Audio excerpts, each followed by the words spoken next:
Hello there, welcome to CoreTV News at 4. I am Gete. Vice President Yemi Osinbajo has advocated a permanent membership status for Nigeria in the Security Council of the United Nations, stating that the country deserves it because of its contributions to international peacekeeping, the size of its population and economy. Delivering a keynote address at the Africa launch of the Global Commission report, Osinbajo said Nigeria fully shares the views expressed in the report that the United Nations Security Council should be expanded, including the call in the report for restraint on the use of veto by the 5 permanent members of the Council. The Vice President is of the view that since Africa is the only continent without a permanent seat in the UN Security Council, Nigeria has the strongest profile to represent Africa and therefore balance the membership composition of the Council. The military has assured Nigerians that never again will Boko Haram insurgents retake any territories soldiers have liberated in the northeast. It also insists that the insurgency will be contained within the next 3 months. Defense spokesman Colonel Rabe Abubakar gave this assurance at his maiden news conference in Abuja. Abubakar is confident that the military has enough equipment and logistics to contain the terrorists and revealed that 8,700 troops from the multinational Joint Task Force would soon be deployed for the final phase of the battle. Defense correspondent Pius Samuel reports. What happened, it has happened. It's the maiden interactive session between the military spokesman and defense correspondent since his appointment a few weeks ago. But first, he solicited the support of the media in the war against insurgency. He argued that it is not only with the gun that a country can win a war. So, he wants the press to be more objective in reporting the ongoing counter-insurgency operations. It's absolutely necessary, in view of the need to avail you with my modus operandi and command philosophy regarding my interaction with you. You recall that during my handling and taking over, I had brief chat with you. I made it clear that I will maintain an open door policy, encourage smooth flow of information and quick response to inquiries on military activities nationwide. In addition to that, I will maintain a great posture of openness to all matters as they affect and influence our military operations without compromising operational and national security. The military is sure of ending the activities of Boko Haram in 3 months as directed by President Buhari. Abubakar insists that the time frame is achievable, and that is why the multinational Joint Task Force is deploying 8,700 troops to the front line.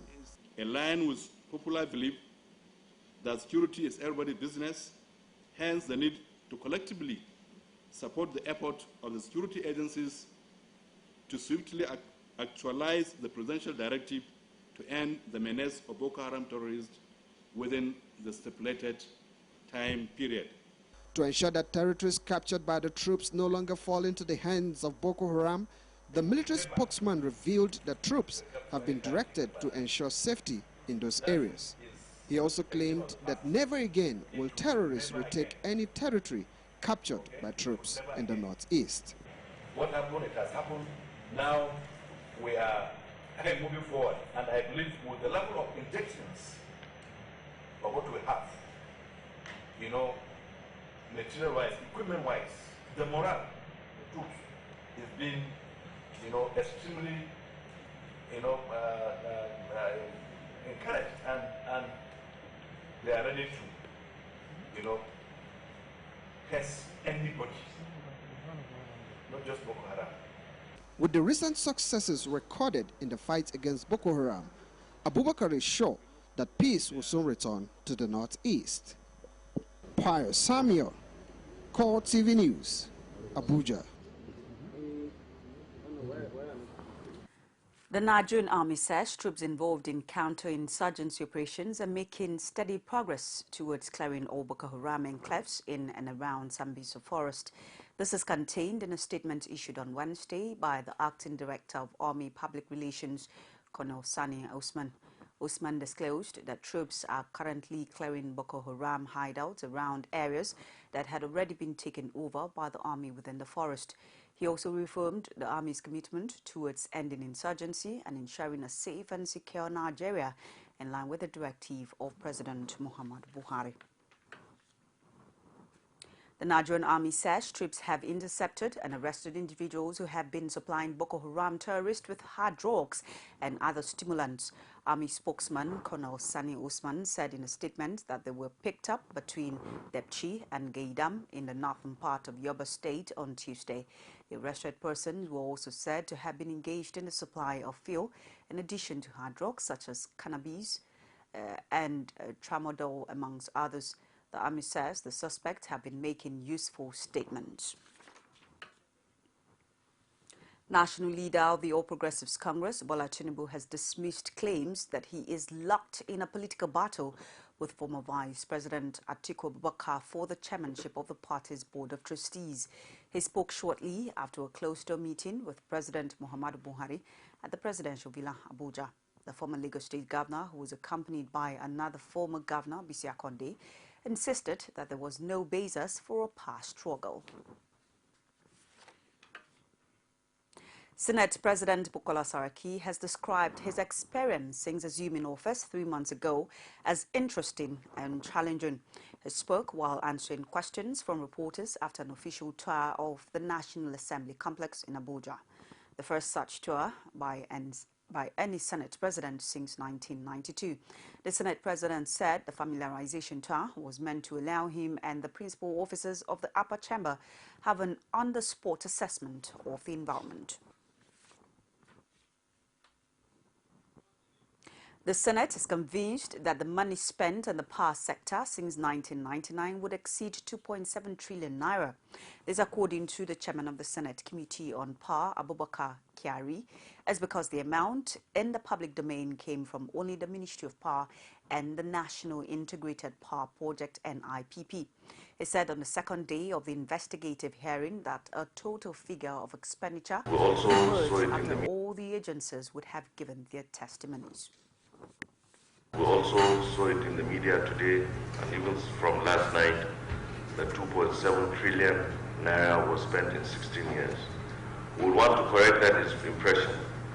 We have not concluded, we have not arrived at a final figure yet.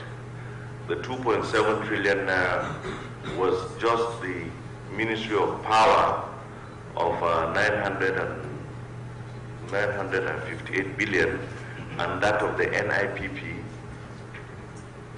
of $8.23 billion. That is what, when you add these two, will give you 2.7 trillion naira. But you are all aware that these are only two agencies or two departments, that we were just trying to reconcile these figures.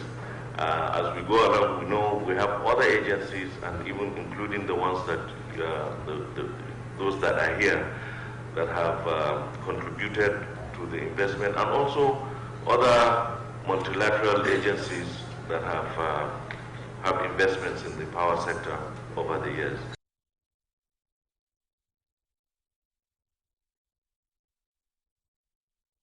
Persistent power outage on Wednesday stalled the ongoing Senate investigative hearing on the sector.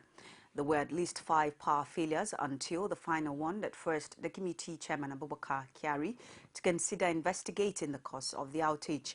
The interactive session with stakeholders in the power sector started at about 11:30 a.m. and ended abruptly at 4 p.m. due to a lengthy power failure.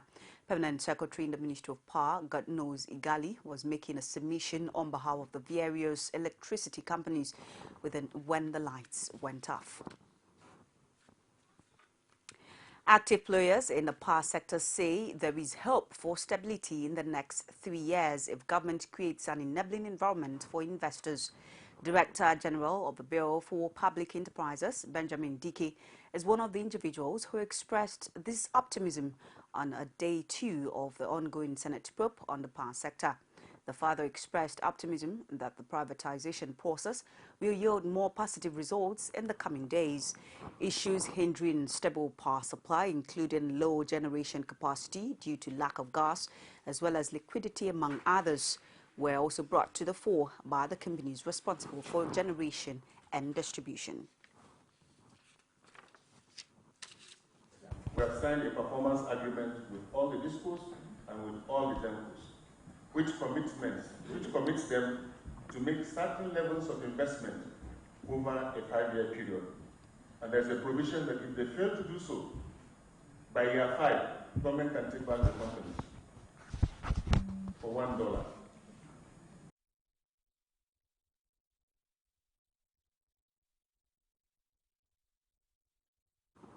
It's CoreTV News at 4. We'll take this break. Please stay with us.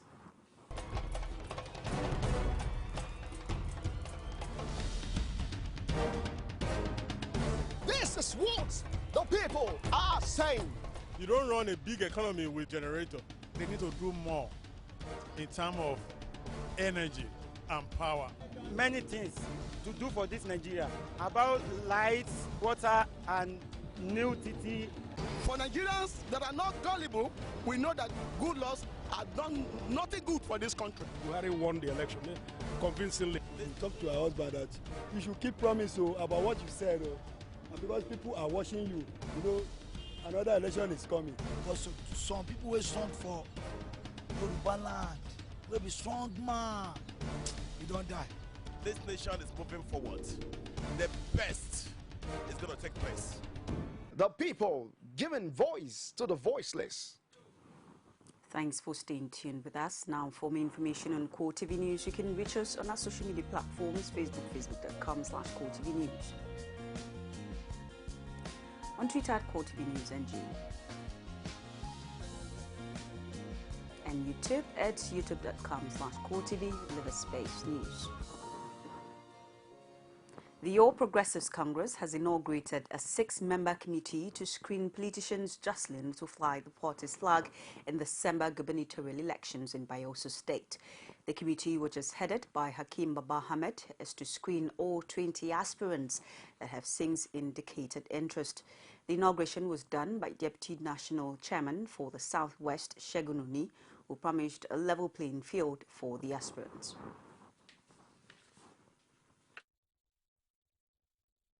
We have confidence in the ability of this team that has been carefully put together to do justice to the business of screening them. We are not screening for any predetermined result. We are screening just to find out if the individuals are qualified to contest the governorship elections. It is not a screening that is a pseudo-weeding test. No, we are not doing any pseudo-weeding. If all of them are qualified, all of them will contest. We understand our job is to screen aspirants, ensure that they comply with the requirements of the party to compete. We'll do this with transparency, with fairness, and strictly in accordance with the rules. We'll try and finish this exercise because we have a big field, 19 aspirants.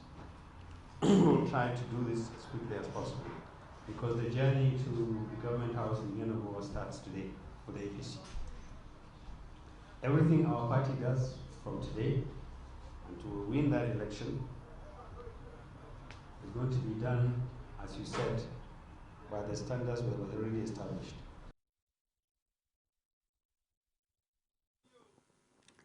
The suit instituted by dissolved local government officials in Plateau State against Governor Lalong came up for hearing at High Court 8, Bukuru in Jos, where the dismissed councillors are asking the court to restore their offices.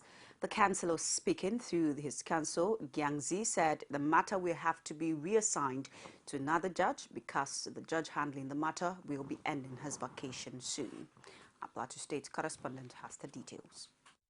Although the local government chairmen have their suit withdrawn for personal reasons, the ward councillors are eagerly waiting for the next judge to handle their matter. Basically, about the first matter that was withdrawn, which is the matter of the local government chairman, we just need to refile it so that it can be reassigned to another judge. Basically, that's just the reason. Now, don't you think all these cases can be consolidated to be just be one? No, the parties are different, and the issues are also different. For the chairman, it's basically violation. The cause of action there is violation of the order of court, while that of the councillors is violation of the Constitution and the local government council laws. Yes. The content of the suit pending at the Federal High Court and the one that was just struck out today are one and the same. In both actions, the former chairmen were contending that they're entitled to stay in office for 3 years. And that's what made the second one an abuse of court process. They raised it, and they didn't even allow the court to rule on it. They decided on their own to withdraw the suit. The ward councillors also queried the decision of the state chief judge in assigning the case to a vacation judge. They, however, expressed determination to see the matter to its logical end. Technicalities issues came about in today's hearing, which we all understood that the judge, the present judge sitting in the court, Justice Longi, is a vacation judge, and vacations will be ending on the 11th, which is Friday. So for him to entertain this matter further will be it will be counterproductive. So that's why the matter had to be taken back to the chief judge. This issue, as far as we are concerned, councillors on the plateau will never get rested until justice is being done, because we are a just people and we are lawmakers, and we want to stand by the position and the side of the law. Come rain, come sunshine. No, today what happened in the court is that we did not withdraw our case. Actually, there was a lawyer handling the case for us. He's also handling that of plastic. So we felt that it's going to be heavy on the lawyer to handle two cases, that of plastic and that of the chairman. So we brought in another lawyer. And while the councillors are hopeful to be reinstated, residents of Plateau State are patiently waiting to see where the pendulum will swing. Workers in Osun State may be heaving a sigh of relief as the state governor Ralph Aregbesola has announced his resolve to pay all the outstanding salary arrears before the end of the month. Governor Aregbesola disclosed this while speaking at a public event in Osogbo, the state capital. He explained that his administration is committed to the welfare of its workers and reassured that the 8 months' salaries owed them will be settled before the Eid al-Kabir festival. I'm appealing to our workers. Please, in your respective workstations, turn yourself to whistleblowers, that is, agents of integrity, agents of transparency. If you notice anybody, because we cannot be too perfect, if you notice any hanky-panky, any mischief in payment and collection of salaries, please alert us. We are not happy by the fact that there are people who are abusing all the efforts we have put in place to check undue leakages or any leakage at all in our system.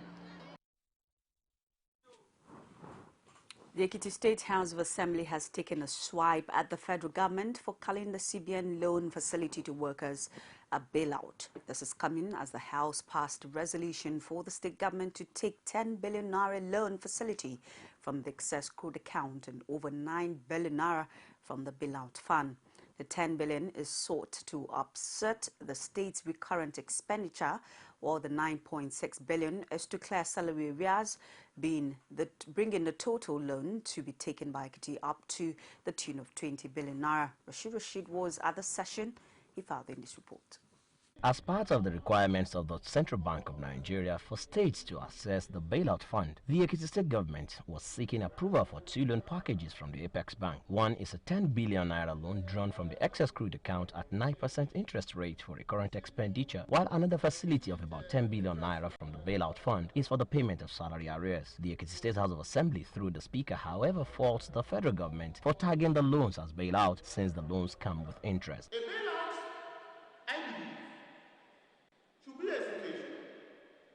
Where somebody is drowning or is in a crisis situation and the person is lifted, the person is assisted without any condition attached. Any assistance that will come from the federal government should not attract any interest at all. But despite this, the House resolved and gave the state government the nod to borrow loans totaling 19.6 billion naira.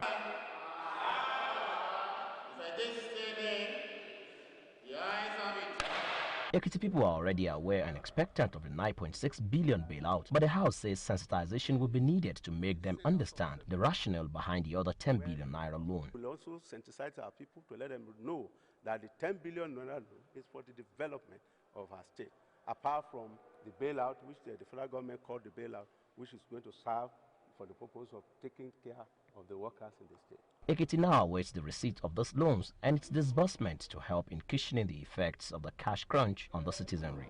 Rashid, CoreTV News, Ado Ekiti. It's CoreTV News at 4. We'll take another break. Stay with us. You can now watch CoreTV News live from anywhere in the world on our website, www.coretvnews.com. Click on Live TV on our website and watch us live. And welcome to CoreTV Primetime Days. To follow us on Twitter, click on Twitter icon on our website. On Facebook, click on the Facebook and YouTube to see all our previous news production. You can also watch us live on YouTube. Click CoreTV, leave a space, then News. CoreTV News, our 24-hour news station. Thanks for staying tuned with us. We continue with the rest of our stories. International World Suicide Prevention Day is marked yearly on September 10 in order to provide worldwide commitment and action to prevent suicides. The theme for this year is Preventing Suicide, Reaching Out and Saving Lives. CoreTV's correspondent Netu Ilabare takes a look at suicide prevention efforts in Nigeria. Her report is presented from our studios. When an individual, for whatever motive, takes his or her life, suicide is said to have been committed. President of International Association for Suicide Prevention, Ella Arensman, noted that offering support, showing care and concern to someone who may be vulnerable to suicide is a game changer in combating suicide. How relevant is this campaign to Nigerians? The first answer that comes to my mind is frustration. Maybe probably people are frustrated, people have tried a whole lot of stuffs, and you know they are tired of living. And then the person just thinks that the next thing to do is to commit suicide. But I think there is also something that backs it up, in the sense that it's hard for you to see a normal human being to say he or she wants to actually die. I think it's a loss. It's generally a loss of hope. People just switch off, and they think there's no other way out apart from the situation they are into at that moment. And if we have hope, I don't think there's any reason why anybody would say I want to kill myself. Because of hard time, because of the system is no longer working, you know. So that is it. It's not that somebody would like to commit suicide, but when you cannot be able to take care of your family or pay for your house rent or other needs, so that's why people commit suicide. Isolation is linked to suicidal tendencies, but communal support can be of great help. when they start sensing that people are becoming preoccupied with thoughts of death or committing suicide or feelings of hopelessness and helplessness, that is the time. They shouldn't wait until something drastic happens. They should find a way to help these people access treatment. Nigerians are thought to be some of the happiest on earth, but issues of this nature should still be given adequate attention to check likely suicide tendencies in Nigeria. The Lagos Chamber of Commerce and Industry (LCCI) says there will be a further crash in crude oil prices, currently trending at a 6-year low of $40 per barrel. Addressing journalists at the press conference in Lagos, LCCI's President Remi Bello warned that the crash of oil prices may further heighten the fiscal challenges being experienced in the country. He disclosed that Nigeria's real gross domestic product (GDP) fell to 2.35% in the second quarter of 2015 compared to 6.54% in the same period last year. The LCCI boss, however, advised that the Central Bank of Nigeria (CBN's) foreign exchange policy should be reviewed urgently to encourage the inflow of autonomous funds into the foreign exchange market. The Federal Ministry of Agriculture is set to introduce the National Agricultural Payment Initiative (NAPI) as a boost to the e-wallet system of fertilizer allocation and distribution in the country. Bauchi State Director in the ministry, Mohammed Yusuf, attributed the non-implementation of the e-wallet system to change of administration at the central level and outstanding payments of agro dealers. Had disclosed that the new program would help capture biometrical data of all farmers. The director further disclosed that successes recorded and errors noticed during the last e-wallet system will be fused into the new program. Thousands of weary refugees strive to make their way across Europe's borders, even as some of the countries move to shut their borders against them. Moving along Hungary's border with Serbia, the refugees are overcome with fear as Budapest prepared to deploy its military to strengthen its border and stop the people from crossing. The landlocked Central European state is also building a fence to keep the refugees out. But this did not stop the refugees from scaling the fences and making their way into the country.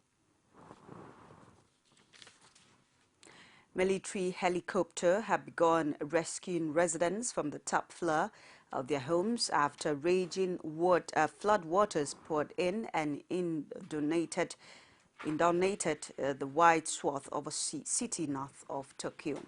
The rain came on the heels of tropical storm, which caused similar flooding and landslides as it crossed central Japan. An official of the Japanese Red Cross, Yuko Yoshida, disclosed today that the exact number of those in need of emergency rescue is unknown because many people have been evacuated before the rains came in. Yoshida disclosed that the government has managed the situation well, adding that medical facilities are in operation. Archaeologists in South Africa have announced the discovery of a new human species, a find they say could change our understanding of ancestors. Researchers at Witwatersrand University said that the species, which they named Homo naledi, appeared to have intentionally buried its dead in graves, a feature that was once thought to be limited to modern humans. The scientists at WIT say they have recovered parts belonging to at least 15 individuals of the same species. The remains were found in a cave known as Rising Star in the cradle of humankind, about 50 kilometers northwest of South Africa city of Johannesburg. The fossils, which included those of children, adults, and elderly members of the species, were found in a room deep underground the cave network. And now to sports. Super Eagles stand-in captain Hamed Musa has said Nigeria should expect a much improved performance from the team in their next 2017 AFCON qualifier against Egypt in March. Nigeria will first welcome the Pharaohs between March 23rd and 26th before traveling to Cairo between March 26th and 27th. Musa, who opened scoring for the Eagles from the penalty spots in a 2-0 win over MENA of Niger on Tuesday in Port Harcourt, said the new team coach Sunday Olise is building will strike a better understanding before the doubleheader against Egypt. That's CoreTV News at 4. Thank you for staying on with us. Please join us again. I am Gift or Gete. Good evening.